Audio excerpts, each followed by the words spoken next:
میں نے اسے تسلی دی اور وہاں سے رخصت ہو گیا۔ اسپتال کے باہر چودھری رستم علی کے عزیز رشتہ دار لاشیں لینے کے لیے آئے ہوئے تھے۔ ایک شخص جو دوسروں سے معتبر معلوم ہوتا تھا میرے قریب آیا اور موٹی موٹی رقموں کی باتیں کرنے لگا۔ میں نے اس سے کہا کہ تھانے میں آ کر بات کر، اور آگے بڑھ گیا۔ میں نے اسپتال کے اندر پولیس کا سخت پہرا لگا رکھا تھا اور ملزموں سے کسی کو ملنے کی اجازت نہیں تھی۔ چند روز کے بعد میں نے زخمی ملزمان کو حوالات میں منتقل کر دیا اور عدالت سے ان کا ریمانڈ لے لیا۔ اس دوران میں چودھری رستم علی کے آدمی مسلسل میرے پاس آتے رہے۔ وہ رشوت، دھمکیوں اور بڑے افسروں کی سفارشوں سے اپنا کام نکالنے کی کوشش کر رہے تھے، لیکن میں انہیں ٹالتا رہا اور بالآخر تعزیرات پاکستان کی دفعہ 148، 152، 302، 307، 436 اور 456 کے تحت مقدمہ درج کر کے پرچہ کاٹ دیا۔ جیسا کہ سننے والے جانتے ہیں کہ ان سارے ہنگامے کی ابتدا صادقہ بیگم اور ریحانہ کے اغوا سے ہوئی تھی۔ یہ دونوں عورتیں ہنوز بازیاب نہیں ہوئی تھی اور نئے ہنگامے کی وجہ سے ہماری توجہ اس طرف سے ہٹ گئی تھی۔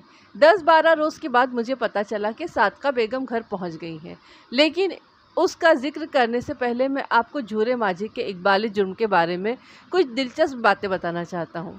یہ لمبا تڑنگا اور قویل جثہ ڈاکو، جس نے کچھ عرصے سے علاقے میں بڑی دہشت پھیلا رکھی تھی، ٹانگ کٹنے کے بعد بالکل ڈھہ گیا تھا اور ہر وقت پریشان اور کھویا کھویا بیٹھا رہتا تھا۔ اس سے ہم نے بیشتر پرانی وارداتوں کا اقرار کروا لیا تھا۔ اس نے 2-3 مرتبہ یہ فقرہ کہا کہ وہ چودھری کی گھر والی کی وجہ سے مار کھا گیا۔ چونکہ ہنگامے کی بنیاد کی وجہ صادقہ بیگم کا اغوا تھا، اس لیے میں یہی سمجھا کہ اس کا یہ تبصرہ عمومی نوعیت کا ہے، لیکن پھر میں نے محسوس کیا کہ اس کا مطلب کچھ اور ہی ہے۔ ایک روز پوچھ گچھ کے دوران جب اس نے یہی فقرہ دہرایا تو میں نے کہا، جھورے، تم نے پہلے بھی کئی مرتبہ یہ بات کہی ہے، اس کا مطلب کیا ہے؟ تمہارا اشارہ رستم علی کی کون سی بیوی کی طرف ہے؟ صادقہ بیگم کی طرف، اس نے جواب دیا۔ میں اس عورت کی ہمدردی میں اس حال کو پہنچا ہوں ملک صاحب، میں کبھی کسی عورت کے چکر میں نہیں پھنسا تھا۔ میرے استاد نے کہا تھا، جھورے، عورت کی 2 چیزوں سے بچ کر رہنا، ایک اس کے حسن سے اور ایک اس کے آنسوؤں سے۔ یہ دونوں چیزیں بڑوں بڑوں کا تختہ کر دیتی ہے۔ ملک صاحب، میں انہی دونوں چیزوں کے چکر میں پھنس گیا اور آج ایک ٹانگ سے محروم آپ کے قدموں میں بیٹھا ہوا ہوں۔ میرے دل میں تجسس پیدا ہوا۔ میں نے کہا، جھورے، کھل کر بات کرو۔ اس نے تفصیل بتاتے ہوئے کہا کہ چودھری رستم علی سے اس کی دوستی کو 1.25 سال ہوا ہے۔ پہلے وہ کبھی کبھار حویلی جاتا تھا، بعد میں چودھری نے اسے حویلی کے اندر ایک کمرہ دے دیا۔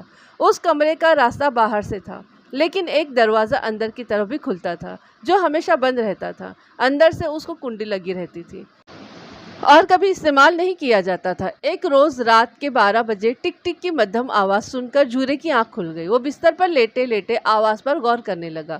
تب اس نے محسوس کیا کہ ٹک ٹک کی آواز اندرونی دروازے سے آ رہی ہے۔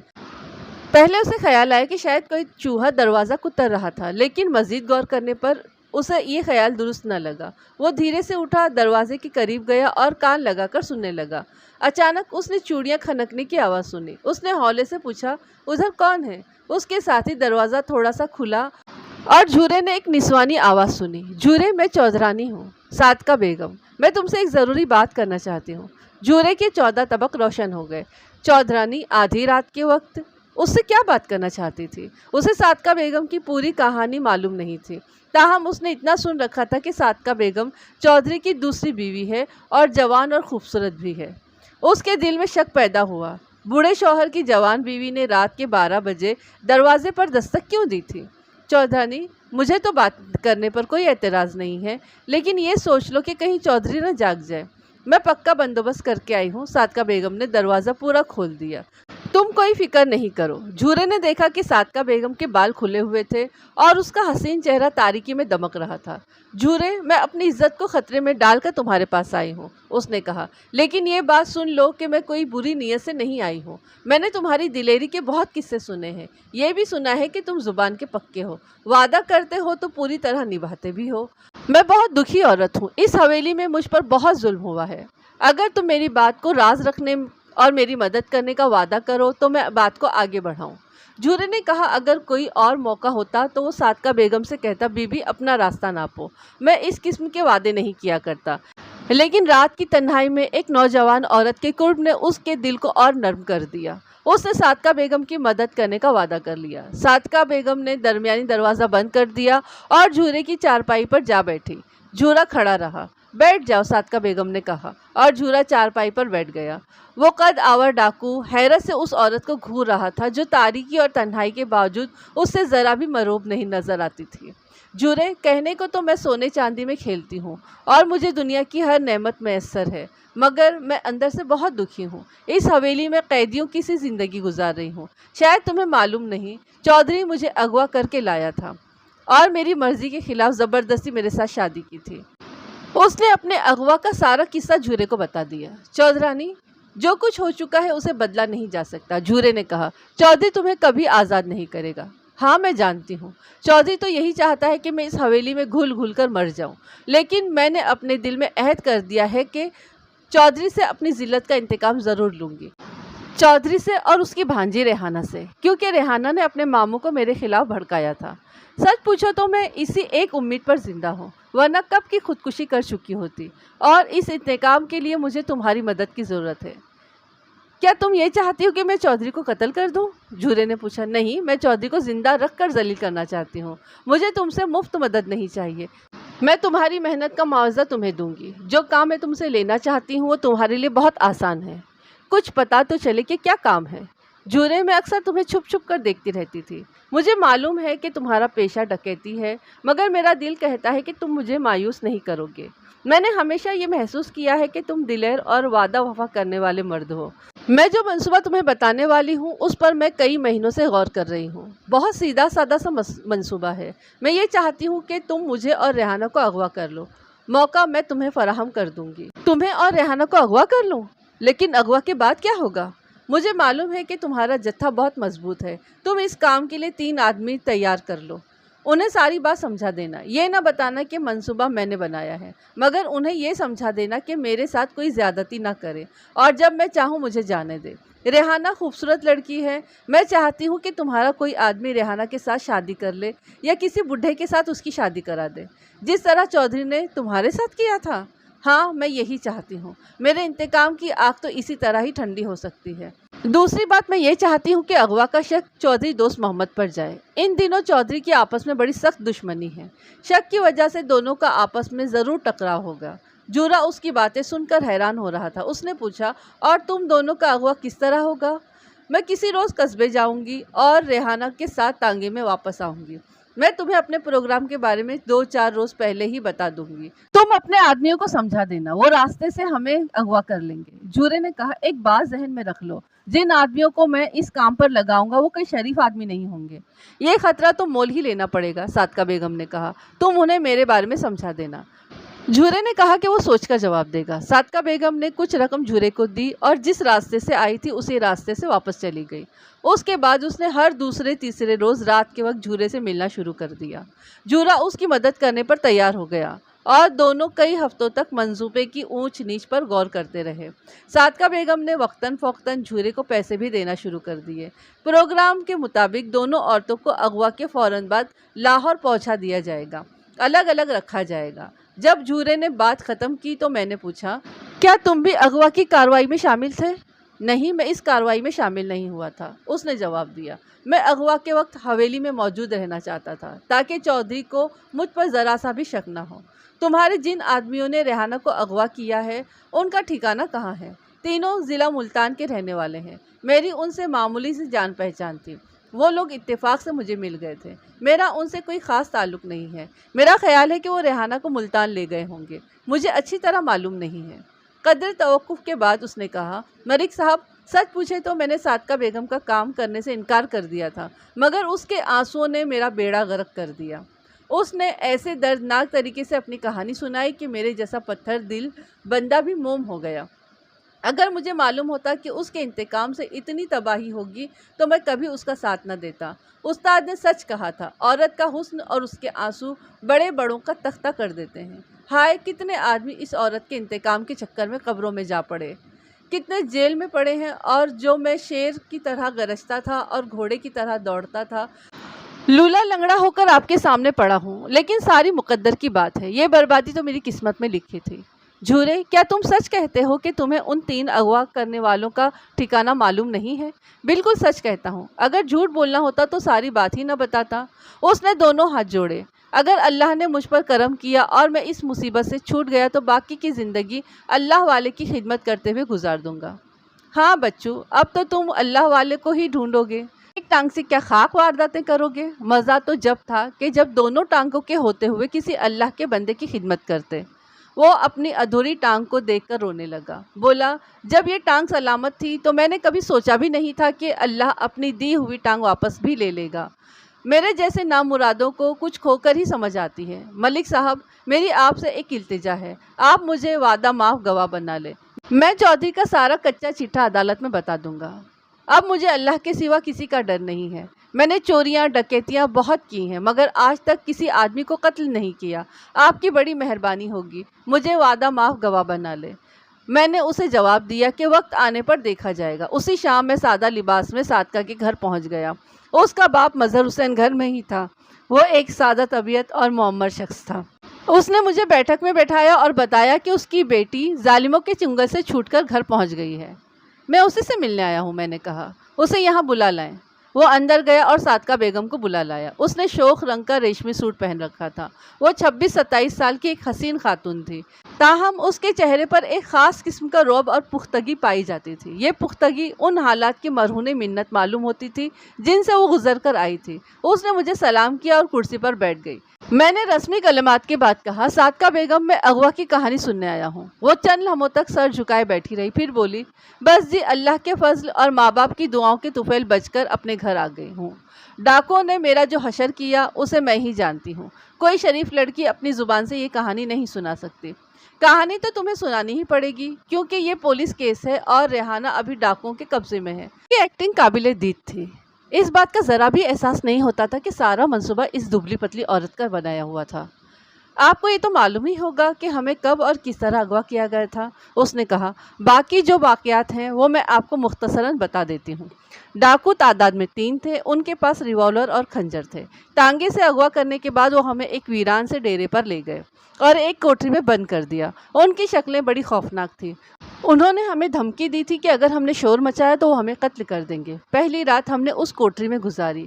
میں یہ نہیں بتا سکتی کہ انہوں نے ہمارے ساتھ کیا سلوک کیا تھا اور کیسی کیسی اذیتیں ہمیں دی تھیں۔ اگلی صبح ہمیں انہوں نے دیہاتی عورتوں جیسے سوتی کپڑے پہننے کو دیے، بالوں میں دھول ڈال کر انہیں خراب کر دیا اور منہ ہاتھ دھونے کی اجازت نہیں دی۔ وہ اپنے گھوڑے رات ہی کو کہیں چھوڑ آئے تھے۔ ہم نے ان کے حکم پر موٹی چادروں کے گھونگھٹ نکال لیے اور ان کے ہمراہ بس میں سوار ہو گئے۔ کئی روز تک وہ ہمیں مختلف شہروں میں پھراتے رہے۔ ان میں چک جھمرا، لائل پور، شیخو پورہ، سانگلا ہل اور لاہور شامل تھے۔ وہ ہمیں زیادہ تر ہوٹلوں میں رکھتے۔ لاہور اسٹیشن پر مجھے فرار ہونے کا موقع مل گیا۔ وہ ہمیں ٹرین میں سوار کرانے کے لیے اسٹیشن پر لے گئے تھے۔ میں بھیڑ میں موقع پا کر فرار ہو گئی۔ ریحانہ کا مجھے کچھ پتہ نہیں کہ وہ کہاں ہے اور کس حال میں ہے۔ صادقہ بیگم، کیا تم سمجھتی ہو کہ میں تمہاری کہانی پر یقین کر لوں گا؟ میں نے اس سے کہا۔ وہ چونک کر میری طرف دیکھنے لگی، بولی، میں آپ کا مطلب نہیں سمجھی۔ کمرے میں اس کے ماں باپ کے علاوہ اس کی بھابھی بھی موجود تھی۔ وہ سب بھی میری بات سن کر پریشان ہو گئے تھے۔ وہ لوگ صادقہ کے منصوبے سے بے خبر معلوم ہوتے تھے۔ میں نے صادقہ بیگم سے پوچھا، بی بی، جھورے ماچھی کو تو جانتی ہو؟ جی، نام تو سنا ہوا لگتا ہے۔ اس نام کا ایک آدمی شاید ہماری حویلی میں رہتا تھا۔ یہ نام تو اس مشہور ڈاکو کا نہیں ہے جسے آپ نے چودھری رستم علی کے ہمراہ گرفتار کیا ہے؟ مظہر حسین نے کہا۔ ہاں، میں اسی مشہور ڈاکو کی بات کر رہا ہوں، میں نے صادقہ بیگم کو گھورتے ہوئے کہا۔ لیکن کچھ لوگ ڈاکوؤں کو بھی چکر دے جاتے ہیں۔ صادقہ بی بی، میں نے غلط تو نہیں کہا؟ اس کے چہرے پر ہلکی سی پریشانی نظر آنے لگی۔ بولی، پتہ نہیں آپ کیا کہنا چاہتے ہیں۔ جھورا ماچھی چنی وال کے بلوے میں زخمی ہو گیا تھا۔ میں نے مزید کہا، ڈاکٹروں نے اس کی داہنی ٹانگ کاٹ دی ہے۔ ٹانگ کے کٹنے کے بعد اس کی کایا پلٹ گئی ہے۔ یہ سمجھ لے کہ بھیڑیا سے بھیڑ بن گیا ہے۔ اس نے جھوٹ اور ڈکیتی سے توبہ کر لی ہے۔ ہر وقت اللہ کو یاد کرتے رہتا ہے اور کہتا ہے کہ اگر اس مقدمے سے بری ہو گیا تو باقی کی زندگی کسی اللہ والے کے قدموں میں گزار دے گا۔ صادقہ بیگم مجھ سے نظریں چراتے ہوئے بولی، پھر تو ٹانگ کا کٹنا اس کے حق میں اچھا ہی ہوا، لیکن تمہارے حق میں اچھا نہیں ہوا۔ میں نے کہا، اس نے سچ بول دیا ہے۔ تھانے دار صاحب، آپ کہنا کیا چاہتے ہیں؟ میری بیٹی کا اس ڈاکو سے کیا تعلق؟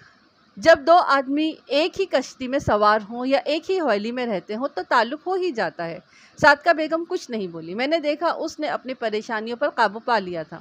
صادقہ بیگم، کیا یہ سچ ہے کہ اغوا کا منصوبہ تم نے بنایا تھا اور جھورے ماجھی نے اس پر عمل درآمد کرایا تھا۔ اس نے بڑے سکون کے ساتھ جواب دیا، جی نہیں، یہ جھوٹ ہے، مجھے کسی منصوبے کا علم نہیں۔ کیا تم جھورے ماجھی کی زبانی سارا قصہ سننا پسند کرو گی؟ ہرگز پسند نہیں کروں گی، لیکن اگر آپ اصرار کریں گے تو سن بھی لوں گی، پر یقین نہیں کروں گی۔ اگر آپ مجھے کسی الزام کے تحت گرفتار کرنا چاہتے ہیں تو میں حاضر ہوں، لیکن ایک بات سوچ لیں، جھورا ماجھی ایک بدنام ڈاکو ہے۔ کیا آپ کے خیال میں عدالت میرے مقابلے میں اس کے بیان کو زیادہ صائب سمجھے گی؟ اس کی خود اعتمادی قابل رشک تھی، اس کے چہرے پر فکر مندی کا شائبہ تک نہیں تھا۔ ملک صاحب، معاملہ کیا ہے؟ مظہر حسین نے پریشان ہو کر پوچھا۔ آپ میری بیٹی پر کس قسم کا الزام لگانے کی کوشش کر رہے ہیں؟ صادقہ بیگم میرے بولنے سے پہلے ہی بول پڑی۔ ملک صاحب، اگر آپ مجھے اس ڈاکو کے بیان پر کسی جرم میں ملوث کرنا چاہتے ہیں تو بے شک مجھے گرفتار کر لیں، لیکن میں اپنی زبان سے کسی جرم کا اقرار نہیں کروں گی۔ میں جو اذیتیں برداشت کر چکی ہوں ان میں کچھ اور صحیح، لیکن ایک بات بتائیں، کیا آپ کسی جاگیردار کو ایسے ہی کسی جرم پر گرفتار کر سکتے ہیں؟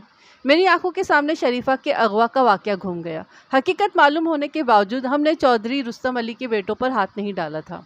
اپنی اس کمزوری کا اعتراف میں آج کر رہا ہوں، اس وقت میں اعتراف کرنے پر تیار نہیں تھا۔ میں نے صادقہ بیگم سے کہا، ایسی بھی کوئی بات نہیں ہے، چودھری رستم علی اس وقت حوالات میں بند ہے، چاہو تو چل کر خود دیکھ لو۔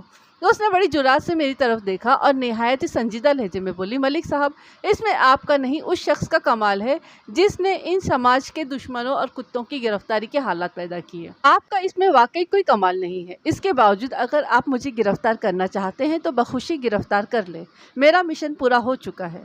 میں اٹھا اور سلام کر کے رخصت ہو گیا۔ چودھری رستم علی اور اس کے ساتھیوں پر کئی سال تک مقدمہ چلتا رہا۔ انہوں نے سپریم کورٹ تک اپیل کی مگر سزا سے نہیں بچ سکے۔ چودھری رستم علی سمیت 3 ملزموں کو عمر قید اور باقیوں کو مختلف قسم کی سزائیں ہو گئی۔ صادقہ بیگم نے دوبارہ حویلی کا رخ نہیں کیا اور عدالت کے ذریعے خلا حاصل کر لیا۔ ریحانہ کا کچھ پتہ نہیں چلا۔ یہ کہانی یہاں پر ہو جاتی ہے ختم، ہے نا۔ پچھلی کہانی میں بھی ہم نے دیکھا ہے کہ جو ظلم کرتا ہے اللہ تعالیٰ اس کے ظلم کا بدلہ یہی دے دیتے ہیں۔ تو اب اس نے بھی اتنا ظلم کیا تھا تو اللہ تعالیٰ نے اس کے دونوں جوان بیٹوں کو دیکھیے کس طریقے سے موت کے منہ تک پہنچا دیا۔ شروع کرتے ہیں صدر دین سے۔ بیچارہ نوکر ہی تو تھا نا، اب وہ اتنے 3-4 جو گنڈے ہوں گے، جو ڈاکو ہوں گے، ان کا مقابلہ نہیں کر سکتا تھا، کمزور سا آدمی تھا، لیکن ان لوگوں نے اس کو مارا، ہے نا۔ اس کو باپ نے بھی مارا، بیٹے نے بھی بیچ سے مارا، پھر اس کے بعد اتنے پر بھی دل نہیں بھرا تو اس کی بیٹی کو اس کی چھوٹے بیٹے نے اغوا کر لیا اور پھر رات بھر اس کو اپنے پاس رکھ کر صبح اس کو چھوڑ دیا۔ ایسے لوگوں کی بددعا نہیں لگے گی؟ لگنی ہی ہے۔ پھر ایک معصوم لڑکی کو جو اسکول میں پڑھاتی تھی اس کو زبردستی اغوا کر کے اس سے زبردستی شادی کر لی، یہ بھی تو ظلم ہے نا۔ تو پھر وہ تو ہونا ہی تھا اس طریقے کا۔ اور وہ دونوں جو بیٹے تھے وہ اتنے سرکش تھے اس کے، کس طریقے سے اللہ ایک معصوم لڑکی کو اب اس کے گھر سے اٹھا لیا، تو اللہ نے ان کو ان کے انجام تک پہنچا دیا۔ اور جو ڈاکو تھا بیچارہ اس کی تو پیر ہی کٹ گئے۔ اب وہ اپنے آپ کو اس نے بولتے نا کہ پھر اللہ تعالیٰ جب راستہ دکھاتا ہے تو راستہ دکھانے کے لیے پہلے کچھ نہ کچھ تو آزمائش میں ڈال ہی دیتا ہے۔ تو چلو اس کا پیر کٹ گیا، وہ بھی سدھر گیا۔ اور یہ جو کیا کہتے ہیں، نام کیا ہے بھائی، نام ہی یاد نہیں رہا مجھے، صادقہ بیگم، ہاں صادقہ بیگم نے جو کیا ایک طریقے سے صحیح بھی تھا اور ایک طریقے سے غلط بھی تھا۔ غلط اس لیے کہ جو دوست محمد تھا اس کی بیٹی اور بچہ اس کا اس حملے میں مارے گئے، یہ بہت برا ہوا، یہ نہیں ہونا چاہیے تھا۔ ہاں، اور باقی تو یہ جو ہوا وہ ٹھیک ہی ہوا کیونکہ یہ لوگ پکڑے بھی گئے اور جو زندہ بچ گئے وہ لوگوں کو جیل بھی ہو گئی، سزا بھی ہو گئی۔ اللہ تعالیٰ ظالموں کو نہیں بخشتا، اسی لیے کبھی کسی پر ظلم نہ کریں، کبھی کسی کا ناحق مال نہ کھائیں، اور کبھی کسی کے ساتھ میں ایسا کوئی کام نہ کریں جو ہمارے دل کو برا لگتا ہو اگر کوئی ہمارے ساتھ کرے تو بس اسی بات سے بس اب میں آپ لوگوں سے اجازت لیتی ہوں۔ آپ لوگ اپنی دعا میں مجھے یاد رکھیے، لائک کریے، کمنٹس لکھیے اور شیئر کریے، اور جن لوگوں نے اب تک یہ سبسکرائب نہیں کیا سبسکرائب کریے۔ اور اب میں تو جان گئی ہوں کہ آپ لوگوں کو کوئی اور کہانی نہیں سننی ہے، بس یہی سننا ہے، تو پھر میں آپ لوگوں کے لیے یہی لے کر آتی رہوں گی۔ اب اس کے لیے مجھے مطلب جن لوگوں کو دوسری کہانی جیسے رومانٹک سننی ہے یا پھر دوسری طریقے کی سننی ہے، تو پھر ان لوگوں کے لیے مجھے کچھ اور سوچنا ہوگا۔ تو چلیے ہم تو یہاں بنے رہیں گے آپ لوگوں کے ساتھ میں، اور ہمیشہ رہیں گے اس طرح سے۔ آپ لوگ لائک کریے، لائک کریے، لائک کریے، بڑے کنجوس ہو گئے ہوں، لائک کریے۔